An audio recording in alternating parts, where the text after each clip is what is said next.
ripped in the towers, and then the wall are getting wider and wider. And there's a little bit of buckling going on, just a little bit on the two side walls.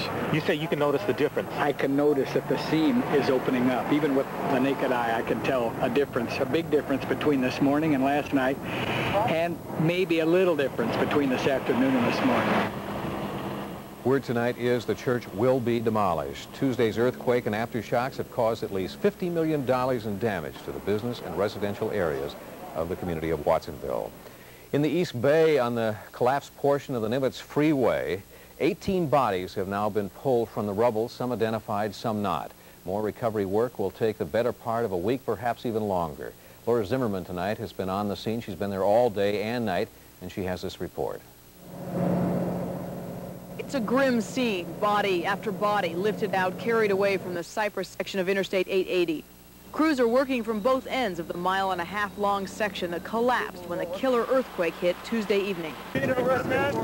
Oakland police carted off one father, Daniel Ruby, who had waited here 2 days for word of his missing son.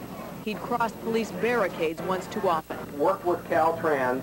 At news conferences earlier in the day, officials tried to explain why the work is going so slowly. We're using cranes, saws, jackhammers, all types of heavy construction equipment. Nearly 50 vehicles have been located so far, but there are some areas the crews cannot even get into, areas pancaked so tightly. In the darkness now, the work is continuing. It will go on all night long.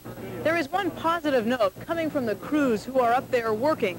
They say they are finding a lot of empty cars, evidence that people did get out of there alive. Emilio Lopez is among those who helped some of the victims to safety. They crawled out. We got some crowbars. We had brought crowbars. We had brought 2x4s and everything. Lift up the cars. There were people actually trapped under the cars that were thrown out. We lifted them up and started dragging them out. They were in pain, but it was better to be in pain than be still trapped in there. This entire section of Oakland was hit hard by the quake. There are crumbled buildings, ruined homes. But it is the freeway, the collapsed, crumbled Cyprus, that remains the vivid image, especially for this man, Dick Catamartori, who saw it go down. Then I turned around and faced the Cyprus structure.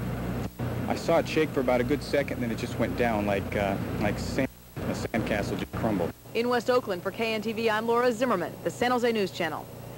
Well, the Nimitz Freeway collapse will be one of the stops for President Bush when he comes through tomorrow for a first-hand look at the devastation.